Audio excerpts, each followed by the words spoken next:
오늘 제목을 보시면 상당히 좀 깊이 생각해야 될 단어가 두 개가 있지요. 하나는 실족이라는 단어고요. 또 하나는 믿음이라는 단어입니다.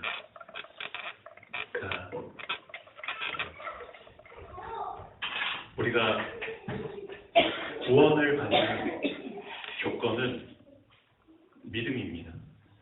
구원. 이제 구원을 못 받게 되면은 오늘 예수님이 언급하신 말씀처럼 지옥이라는 곳에 가게 됩니다.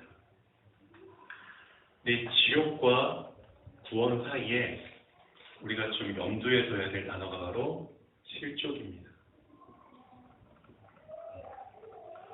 실족이라는 단어를 어떻게 해석하느냐에 따라서 좀 아주 그 예수님의 말씀의 깊은 부분까지 들어갈 수 있고요. 우리는 이렇게 알고 있죠. 믿음으로 구원을 받는다. 맞습니다. 그런데 성경에서 말하는 그 믿음의 그 내용, 믿음의 깊이와 우리가 그냥 단순히 알고 있는 믿음의 내용, 믿음의 깊이하고는 좀 많은 갭이 있습니다. 그 갭을 이해해야지만 실족이라는 단어를 좀 이해하게 됩니다. 그래서 오늘은 좀 약간 좀 신학적인 부분도 말씀을 드릴 수밖에 없는데 한번 깊이 이렇게 진지하게 한번 들어보셨으면 좋겠습니다. 먼저 지난주 말씀 제목이 그릇의 크기였는데요. 지난주 말씀의 핵심은 그거죠. 내 안에 나를 볼 수 있는 등불을 항상 켜놓고 있어야 된다. 그 말씀이 포인트입니다. 밖을 볼 수 있는 등불도 켜야 되지만 내 안을 볼 수 있는 등불도 켜놓고 있어야 됩니다. 그러니까 항상 우리는 두 가지의 등불을 항상 켜놓고 있어야 됩니다. 즉 내 안과 내 밖.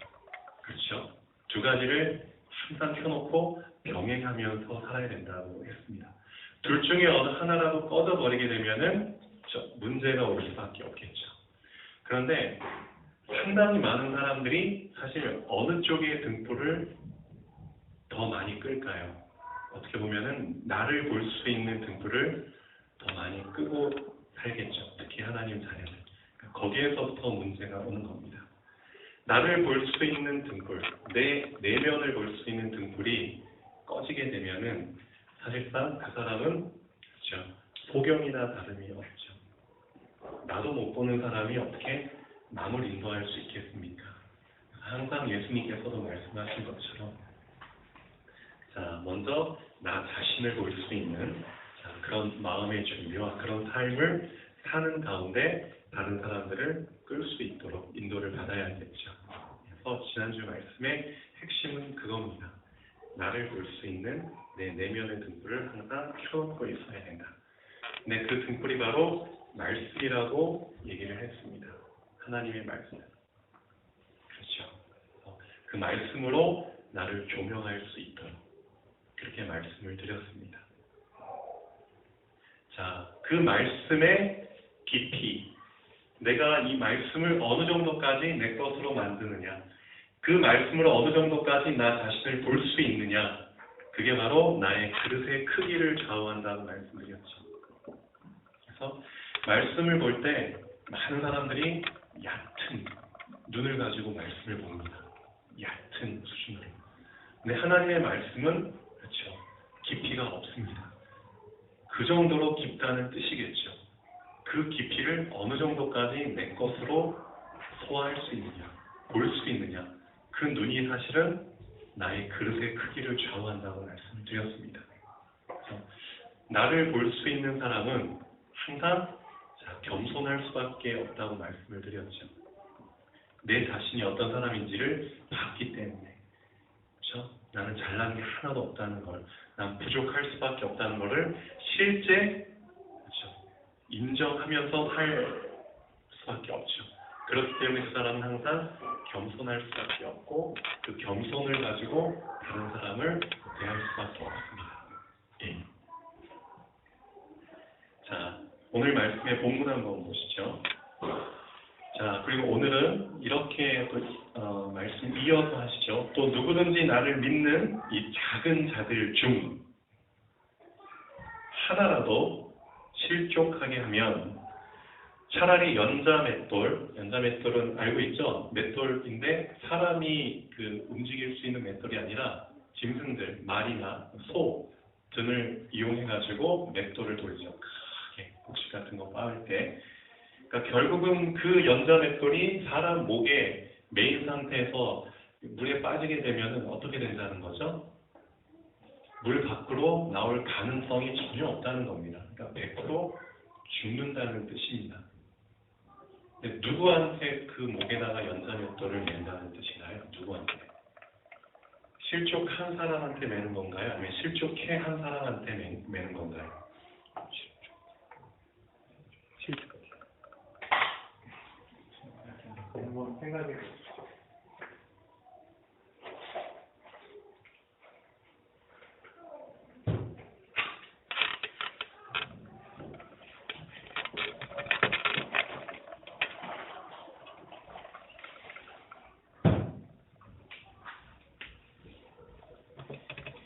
자, 실족해 한 사람도 문제지만 실족한 사람도 문제죠. 그렇죠? 근데 실족이라는 의미를 한번 이제부터 이제 좀 생각을 해보면 좋겠습니다. 사전적인 의미는 뭐죠? 미끄러져가지고 중심을 잃어가지고 넘어지거나 그런 뜻이겠죠.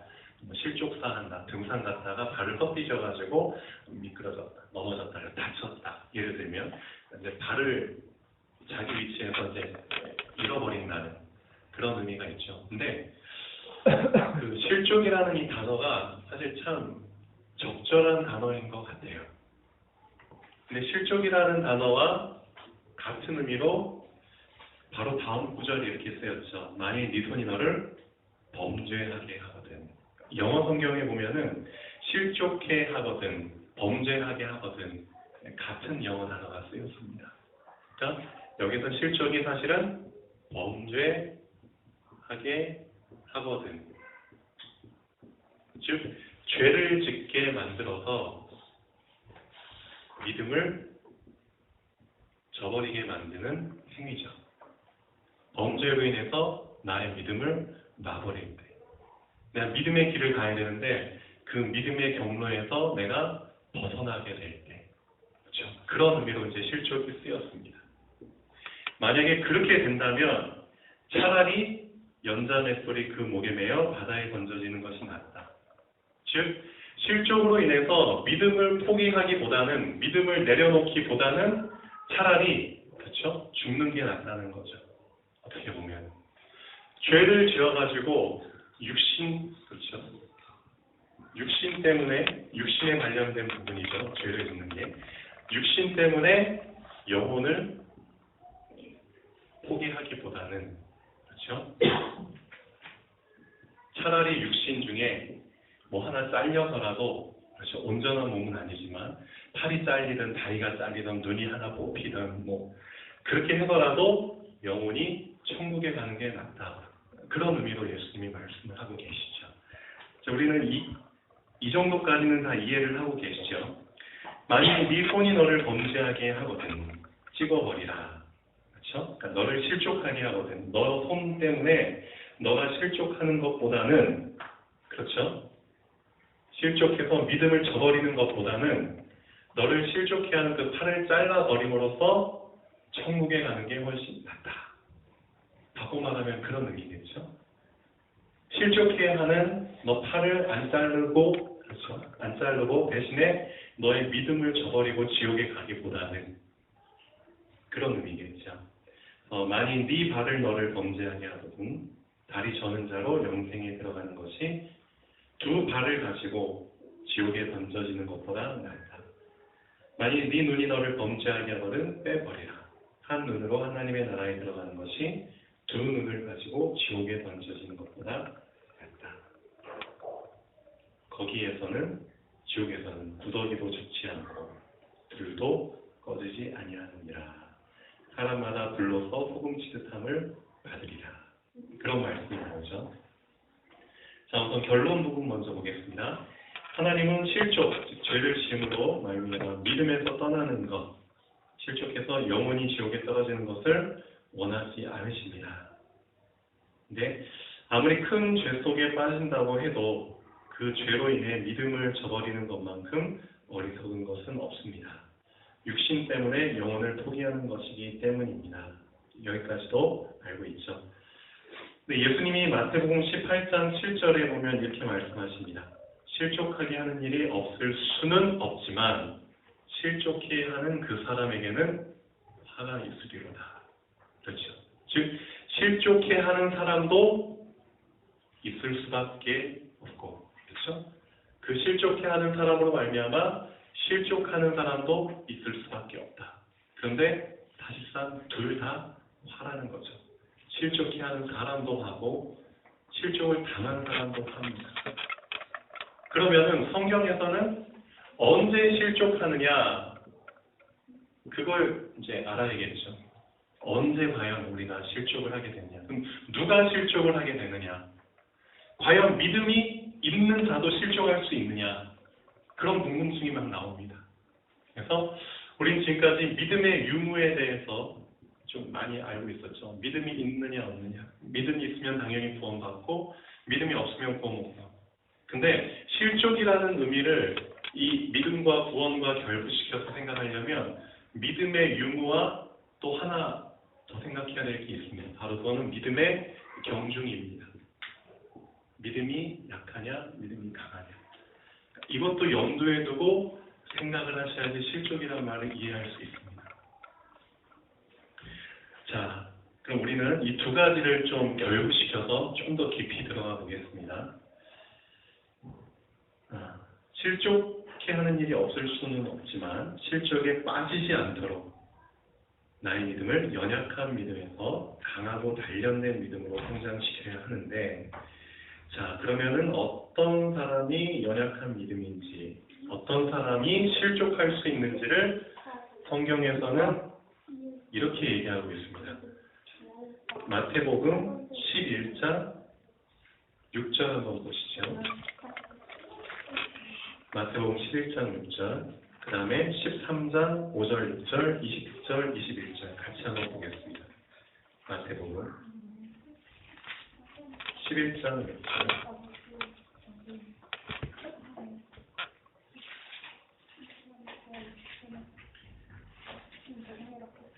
11장 6절에도 예수님이 이런 말씀을 하시죠. 실족이라는 단어를 예수님이 쓰십니다. 근데 참 재밌는 말씀을 하시죠.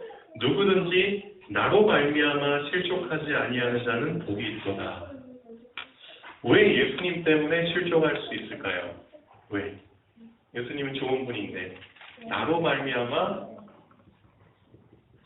실족할 수도 있다고 말씀하시죠. 예수님 때문에 실족한 사람들도 있습니다.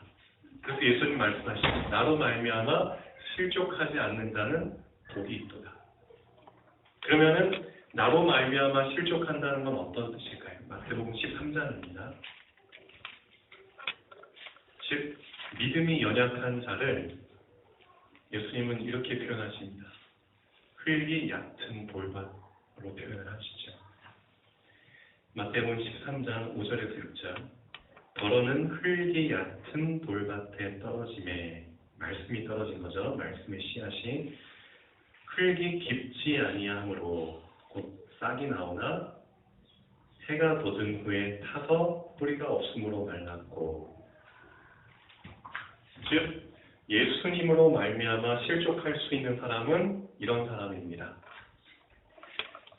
분명히 흙이 얕은 돌밭인데 이 돌밭의 특징은 뭐냐면은 싹은 나오는데, 분명히 싹은 나온다고 했죠. 근데 가장 중요한 거, 뿌리가 없는 겁니다. 그게 흙이 얕은 돌밭입니다. 싹이 나온다고 해서 우리는 착각을 하죠. 저 사람한테 뭐가 있다? 믿음이 있다. 네, 그렇죠. 이상하다. 믿음이 있는데 저 사람이 분명히 믿음이 있으면 구원을 받는데, 그렇죠? 그런데 만약에 실제 예수님이 오셨을 때 이런 현상이 생긴다면 어떤 현상이죠? 마태복음 7장 21절에서 27절까지 한번 보시죠. 상당히 이제 예수님 재림 오시는 그날 혼란스러운 상황이 펼쳐집니다. 우리가 알고 있었던 이 믿음과 그렇죠? 구원의 기준이 막 흔들릴 수밖에 없는 그런 상황들이 이제 오게 됩니다. 혼동되는. 나도 구원 받았다고 생각을 했는데 아닌가 봐. 그런 사람들이 이제 막 사출하게 되죠. 실제 그 상황을 이렇게 표현하십니다. 마태복음 7장 21절에서 27절. 나더러 주여 주여 하는 자마다 다 천국에 들어갈 것이 아니요. 분명히 주여라는 호칭을 쓰죠, 예수님께. 다만 하늘에 계신 내 아버지의 뜻대로 행하는 자라야 들어가리라. 근데 이제 실제 그날을 예수님이 이렇게 표현하시죠. 그날에 많은 사람이 나더러 이르되 분명히 주여 주여 우리가 주의 이름으로 선지자 노릇하며, 그렇죠. 사실 목회자 노릇을 했다는 거죠. 어떻게 보면 선지 하나의 말씀은 즉 싹이 난다는 그런 의미겠죠. 싹을 막 틔우고 눈에 보이는 그런 목회자로서 활동도 하고 또 귀신도 내어 쫓고, 그렇죠. 많은 권능도 행하고 어떻게 보면 싹과 관련된 부분들이죠. 그렇지만 뭐가 없었다? 뿌리가 없었다는 거죠. 네, 그때 내가 그들에게 밝히 말하되 내가 너희를 도무지 알지 못하니 불법을 행하는 자들아 내게서 떠나가라 하리라. 그리고 나서 이렇게 표현하십니다. 자, 그러므로 누구든지 나의 이 말을 듣고, 그렇죠? 말씀을 듣고, 자, 여기에서 이제 믿음의 더 정확한 기준이 나옵니다. 믿음이라는 거는 내 말을 듣고 더하기 행하는 자는, 행함이라는 게 이제는 포함이 됩니다. 예수님께서 말씀하시죠. 나의 말 듣고 행하는 자는 그 집을 반석 위에 지은 지혜로운 사람 같으니. 집을 짓는데, 그렇죠? 이 집안에 우리가 거하죠. 그렇죠. 이 집안에 예수님이 들어오시고, 그런데 반석 위에 지은 사람인데 문제는 뭐냐면은, 자, 비가 내리고 창수가 나고 흔들거리는 상황이죠. 바람이 불어 그 집에 부딪히되 무너지지 아니하나니 이는 주추를 반석 위에 놓은 까닭이요. 그렇죠. 결국 키는 반석입니다. 이 반석이라는 의미 안에는 말씀을 듣고 행한다는 의미가 두 개가 다 포함이 된 단어입니다. 반석이라는 의미는. 그런데 나의 이 말을 듣고 행하지 아니하는 자는, 듣기만 하고 행하지 않은 사람은 그 집을 반석이 아닌 모래 위에 지은 어리석은 사람 같으니 비가 내리고 창수가 나고 바람이 불어 그 집에 부딪힘에 무너져 그 무너짐이 심하니라. 집이 무너진다는 의미겠죠. 즉 무슨 뜻이죠? 실족한다는 의미입니다. 실족한다는 의미입니다. 자, 그러면은 그 밭에 대한 비유를 예수님이 이렇게 해석하시죠. 마태복음 13장 5절 6절에 대한 해석을 이렇게 하십니다. 20절하고 21절 보시죠. 돌밭에 뿌려졌다는 것은 말씀을 듣고 즉시 기쁨으로 받되, 그렇죠? 우리는 이렇게 생각하죠. 아, 저 사람이 말씀을 듣고 되게 기쁨으로 받으면 저 사람 구원 받았나 봐 라고 이제 생각을 한다는 거죠. 구원 받을 수 있겠죠. 근데 그 사람 구원 받았는지 안 받았는지는 하나님만이 아시지만 우리가 그때 그 현상만 봤을 때는 아, 진짜 구원 받았나 봐 라고 이제 착각 아닌 착각도 할 수 있는 겁니다. 그런데 문제는 뭐냐면 그 속에 뿌리가 없다는 거죠. 키는 그겁니다. 싹은 나는데, 드러난 싹은 있는데 보이지 않는 뿌리가 없다는 겁니다. 뿌리가 없기 때문에 어떻게 되느냐? 잠시 견디다가 누구로 말미암아? 말씀으로 말미암아. 아까 예수님 말씀하셨어? 누구든지 나로 말미암아. 같은 의미죠. 그래서 마태복음 11장 6절에 나로 말미암아 실족하지 아니하는 자는 복이 있도다라고 했는데 이 뜻이죠. 말씀으로 말미암아 실족해버리는 거죠. 환난이나 박해가 일어날 때는 곧 넘어지는 자요. 즉 나로 말미암아 실족하는 자는 말씀으로 말미암아 환난이나 박해가 왔을 때 넘어지는 자. 근데 환난이나 박해가 와도 넘어지지 않는 자는 복이 있도다. 그런 뜻이겠죠. 실족. 그렇게 따지면 믿음은 있지만 그 믿음의 경중에 의해서 그렇죠? 실족하느냐 실족하지 않느냐가 또 결정될 수 있다는 의미도 되겠죠. 믿음이 연약한 자들, 정말 믿음이 연약한 자들은 그렇죠?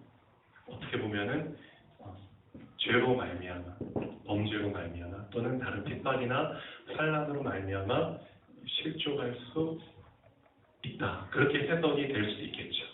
만약 그런 관점으로 따진다면은 우리 자신뿐만 아니라 하나님이 우리에게 맡겨주신 렘넌트 우리 성도님들이 빨리 실족하지 않는 그렇죠. 연약한 믿음에서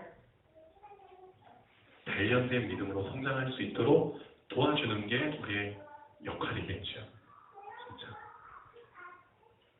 그런데 또 성경에서는 이렇게 얘기하고 있습니다. 믿음의 경중의 관점이 아닌 믿음의 유무로 봤을 때 믿음이 있냐 없냐의 측면으로 봤을 때 사실상 우리는 자 말씀을 듣고 자 말씀을 들은 정도로도 저 사람은 믿음이 있어 라고 생각할 수 있지만 야고보서에 보면 이렇게 나오죠. 행함이 없는 믿음은 죽은 믿음이다. 어떻게 보면은 그렇죠. 행함 자체가 동반되지 않으면 사실 우리는 저 사람이 믿고 있다고 생각을 할지 모르지만 저 사람 믿음이 있어라고 생각할지 모르지만 사실은 믿음이 없다는 거죠. 우리는 저 사람 믿음이 있어 라고 착각할 수 있지만 행함이 동반되지 않으면 사실은 성경에서는 아니 저 사람은 믿음이 없는 거야.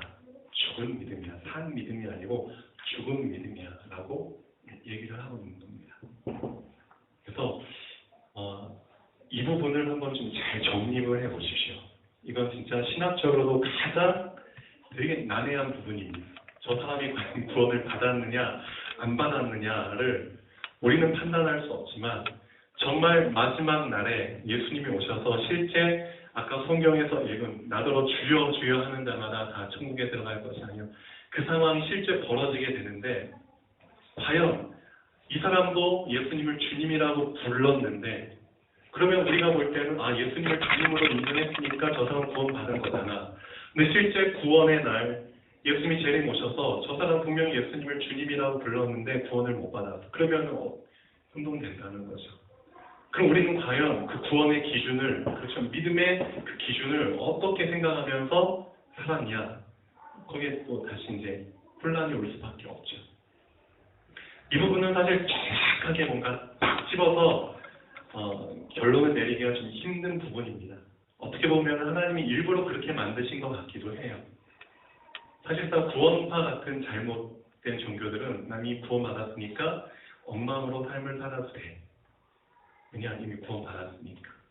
그런 식으로 해가지고 방탕하게 사는 사람들도 있죠. 내가 정말 이미 구원받았다. 그렇죠? 그걸 이제 이미 보증을 받는 것도 좋지만 그걸 이용해가지고 삶을 망쳐버리는 사람들도 많다는 거죠. 그런 개념으로 따지면 사실 내가 구원받았는지 안 받았는지는 예수님 재림 오시는 날 확정돼. 그런 것도 사실은 나쁘진 않아 보입니다. 그렇지만 자 여기서 말씀드리고 싶은 부분은 다른 게 아니고요. 지금 워낙 세상이 너무 혼란됐기 때문에 믿음에 대한 부분, 구원에 대한 부분, 이 기준이라는 게 자꾸만 혼탁해져 갑니다. 근데 여러분들은 이 부분을 조금 더 잘 정립을 해놓을 필요가 있습니다. 그래서 성경에서 말하는 구원, 믿음의 기준, 그렇죠? 믿음의 유무와 믿음의 경중, 이 두 가지를 같이 좀 접목시켜서 깊이 여러분 나름대로 정리를 하실 필요가 있습니다. 제가 한 가지 확실히 드리고 싶은 말씀은 분명히 구원은 믿음으로 받습니다. 그런데 그 믿음의 깊이를 우리는 너무 가볍게 생각한다는 겁니다. 성경에서 말하는 진짜 예수님을 믿고 영접한다는 그 개념 안에는 우리가 모르는, 우리가 놓쳐버린 그 믿음의 개념이 포함이 돼 있다고 저는 봅니다. 그 깊이. 그래서 제가 드리고 싶은 말씀은 예수님을 믿는데 그 믿음 안에는 어떤 개념이 포함되어야 되냐면은 예수님이 주인이라는, 그렇죠? 주님이라는 개념과 나는 그분의 종이라는 주종 관계가 분명히 포함이 되어야 됩니다. 그래야지만 그 사람은 말 안 해도 뭘 하게 되냐면 듣고 행하게 됩니다. 그렇죠? 말씀을, 예수님을 주인으로 인정을 안 해버리게 되잖아요. 그럼 분명히 그 사람은 말씀을 듣고 행할 필요가 없습니다. 그렇죠? 근데 만약에 내가 처음부터 예수님을 듣고, 그렇죠, 영접을 할 때, 믿을 때 이분을 나의 구원자시고 나의 주인이시고, 그렇죠, 나의 그리스도로 정확하게 주종 관계를 인정하면서 영접을 했다면 그 사람은 듣고 분명히 행할 수밖에 없습니다. 말 안 해도. 그럼 그 사람의 믿음은 당연히 죽은 믿음을 얘기할 필요가 없죠. 당연히 산 믿음이죠. 예. 그래서 행함이 없는 믿음은 죽은 믿음이다. 왜 이런 말까지 나오게 됐느냐? 예. 참 어떻게 보면 슬픈 현실입니다.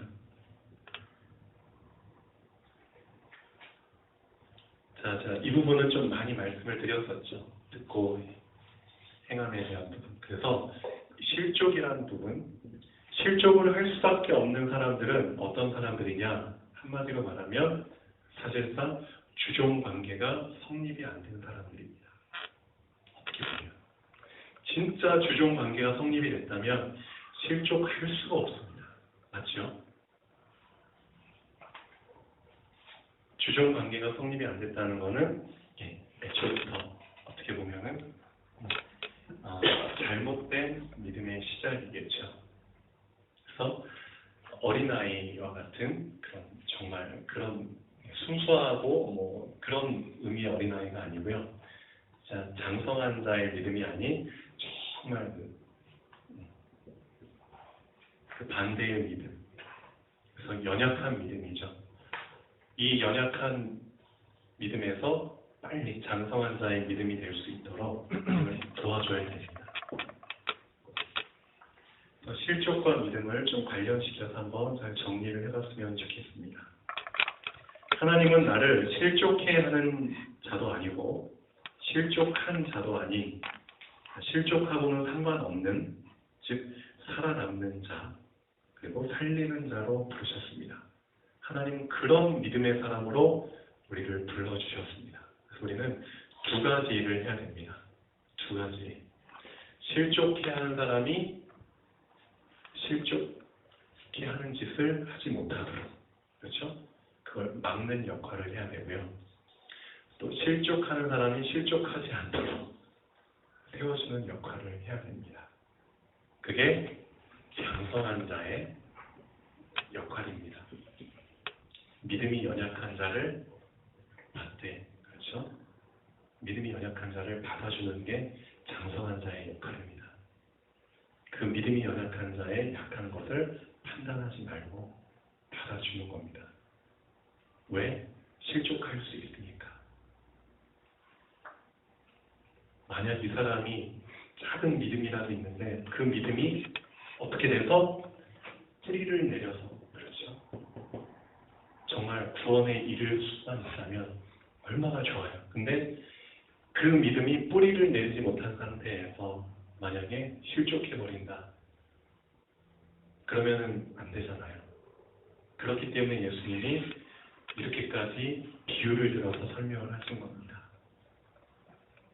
그래서 실족이라는 단어와 믿음이라는 단어를 연관해 둬서 우리가 할 일은 실족을 막는 일입니다.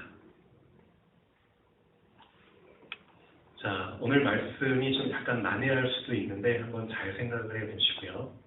네, 본론 2번 보시죠. 소금은 좋은 것이로되 만일 소금이 그 맛을 잃으면 무엇으로 이를 짜게 하리요. 너희 속에 소금을 두고 서로 화목하라 하시니라. 자, 여기에 아주 중요한 키가 나오죠. 실족을 막을 수 있는 가장 좋은 게 바로 소금입니다. 실족을 막을 수 있는. 이해되시나요? 소금의 역할이 뭐죠?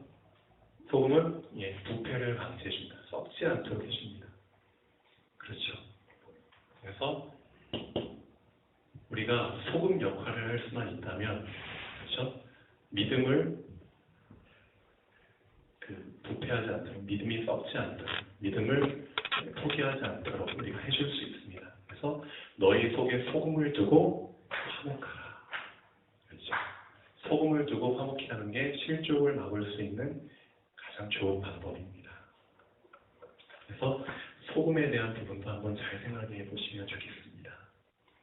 너희는 소금인데 소금이 그 맛을 잃으면 사실상 실족할 수밖에 없다고 얘기하십니다. 사실은. 만약에 너희가 그 소금의 맛을 잃어버리지만 않는다면 너희는 사람들을 화목하게 만들 수 있고, 화목하게 만들 수 있다는 뜻은 실족을 막을 수 있다는 뜻이겠죠. 그래서 우리가 붙잡아야 될 부분은 소금입니다. 절대 맛을 잃지 않도록. 그래서 실족케 하는 자도 막고 실족도 막고, 그게 바로 장성한 자가 할 수 있는 역할입니다. 자, 기도하겠습니다. 살아계신 하나님 아버지, 정말 감사드립니다. 실족과 믿음이라는 부분에 대해서 같이 말씀을 나눴습니다.